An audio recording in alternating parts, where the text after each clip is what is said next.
Eh bien bonjour à tous, c'est Mérimac et on se retrouve après 1 an et demi, 2 ans d'absence sur YouTube. Donc je m'excuse à mes quelques abonnés déjà de mon absence sur YouTube parce que j'avais plus de GoPro malheureusement.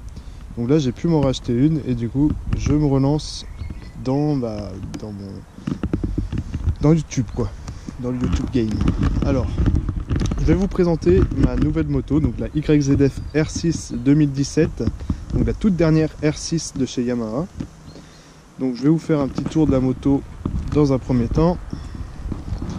Donc les autocollants comme le 46, le Abarth, le The Doctor, tout ce qui est Bridgestone aussi, tout ce qui est le Yamaha ici qu'on verra mieux de l'autre côté au soleil. Tout ça c'est moi qui ai rajouté parce que je voulais me la personnaliser un tout petit peu.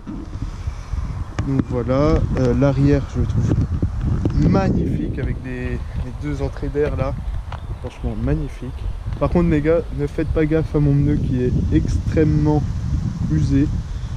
Ça c'est pas à faire. Voilà. Donc je l'ai acheté cette année et je pensais avoir le modèle 2018, mais finalement heureusement, pas pour ma part, c'est mon avis, heureusement pour ma part que j'ai eu le coloris 2017.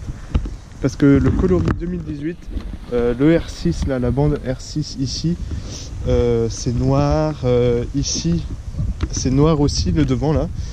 Et je trouve c'est trop, comment dirais-je, c'est trop terne. On voit pas assez. Donc voilà, après au soleil, j'ai pas vraiment vu non plus. Donc voilà, c'est ça les autocollants Yamaha que j'ai mis aussi, les Yamaha en dessous. Enfin voilà, j'ai personnalisé un peu comme moi j'aime. Après c'est sûr c'est pas un kit déco foufou hein. Ça c'est clair. Bon, maintenant passons sur la technique un peu. Donc cette moto, le train avant de la R1 2015, donc la dernière R1 aussi. Donc les fourches sont de la R1, les freins sont de la R1, les disques sont de la R1. Franchement le freinage, Lord Puma qui a pu l'essayer, même tous mes potes me disent c'est une tuerie, ça freine hyper bien. Franchement, et puis c'est vrai, c'est clair. Donc le pot d'échappement, donc le Accra que j'ai acheté directement en la commandant, donc je n'ai malheureusement pas de comparatif avec le pot d'origine parce que j'ai pas roulé avec. Mais le pot Accra, en fait, il faut savoir que il y a une valve ici. Ici là, il y a une valve et elle s'ouvre à partir de 8000 à peu près. Donc au ralenti, c'est une moto qui fait pas de bruit hein. Ça fait pas de bruit. Mais par contre en roulant, donc en roulant en fait, Lord Puma, Dave, Tim, tout Quentin, tout ça, tous ceux qui l'ont essayé ont dit d'accord, on l'entend pas vraiment en passant devant nous, mais quand on est dessus, ça gueule vraiment, ouais, ça gueule bien. Donc voilà, donc pour le pot Akrapovic qui est en plus stylé quoi, il est vraiment stylé de ouf avec le petit sigle gravé R6. Voilà, c'est tout simplement sublime. Alors nous allons partir sur le compteur pour vous montrer un peu tout ça. Après je vous montrerai le son du coup, mais qui sera pas ouf hein, forcément. Alors en plus j'ai le kata. Alors donc ça c'est déjà beau. Alors on a le traction control qui est ici, on peut le régler là. Donc là je suis en 1, donc pas le plus bas parce qu'on peut le désactiver évidemment. Donc là je suis en 1, 2 et il est réglable sur 6 niveaux. Voilà, là je suis en 6 sur max. Moi après je vais le laisser en 1. Et ici, là on a les modes. Donc on a le mode A, le mode plus sportif, le mode B, le mode plus cool quoi. Et le mode standard, comme son nom l'indique, c'est standard. Donc moi je le laisse en A. Alors pour désactiver le traction control, il faut rester appuyé sur le bouton du traction control. Et voilà. Donc le voyant s'allume et c'est marqué off. Voilà. Après il y a aussi un chrono. Alors faut appuyer, si je me souviens bien, il faut appuyer sur les deux boutons ici. Non, pas là. Non. C'est pas ça que je voulais faire. Oh bah une limite je la mets là-dedans en même temps. Ouais bah c'est bon. Oh. J'ai un peu du mal avec ce compteur hein. Alors est-ce qu'il va se mettre? Ah non. Bon c'est pas grave. Bon il faut savoir qu'on a un chronomètre peut être utilisé sur piste. Après sur route ça n'a aucune utilité je trouve. Donc c'est un contour qui monte très très haut comme vous pouvez le voir. C'est magnifique. Donc voilà, donc ici c'est banal, hein. Là on a les degrés du moteur, la température du moteur, le contour à gauche, les kilomètres-heure au plein milieu qui sont assez visibles très bien. Là actuellement 3757 km.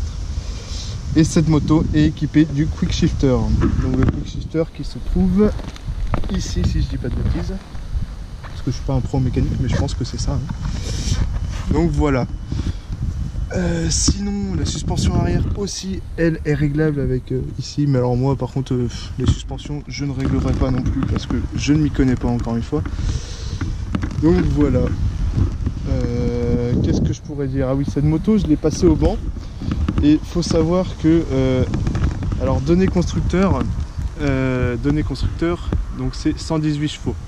Je pense qu'il parle du moteur parce que je pense que c'est ça en général. Et je l'ai passé au banc et on m'a donné le résultat qu'elle faisait 112,55 chevaux à la roue. Et comme le monsieur qui fait passer au banc m'a dit que clairement qu'elle va gagner en puissance à la roue entre les 5 et les 10 000 km. Parce que le rodage se fait toujours, elle se règle automatiquement, enfin au fur et à mesure des kilomètres quoi. Donc peut-être que je gagnerai encore un peu en puissance. Voilà. Sinon, ah oui, je vais peut-être rajouter aussi un filtre RKN dessus pour qu'elle respire un peu mieux. Après je sais pas vraiment s'il faut une cartographie spéciale pour ça. Le vendeur de Yamaha m'a dit que apparemment ça ne servait pas à grand chose. Mais enfin bon, voilà. Donc je vais vous faire écouter vite fait le petit son, la petite mélodie de la Krapovic. Donc écoutez-moi ça, c'est pas dingue, mais ça fait un beau bruit quand même, ça reste assez joli. Alors, hop. Voilà.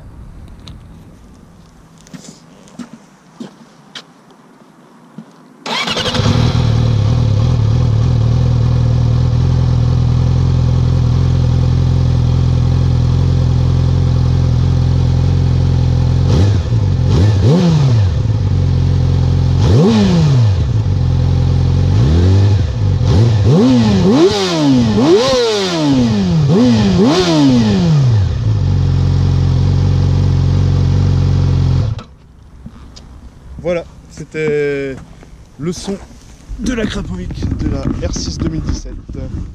Donc voilà, alors je vais vous dire aussi une chose, c'est que je vais me lancer dans la piste aussi, donc je vais racheter une autre moto de piste. Parce que tout simplement, j'ai pas envie de me planter avec cette moto là. Ce serait vraiment dommage, une moto neuve comme ça, voilà. Donc voilà les amis, je vous dis ciao, on se retrouve dans des vidéos très prochainement où ce sera des vlogs, des balades, enfin voilà, des trucs comme ça. Après, dites-moi si vous voulez une sorte de vidéo, un tuto sur quelque chose, sur le rodage, les pneus, choisir ses pneus, enfin voilà. Si vous voulez une sorte de vidéo, dites-moi en commentaire. Et voilà, je vous dis à la prochaine. Allez, ciao ciao.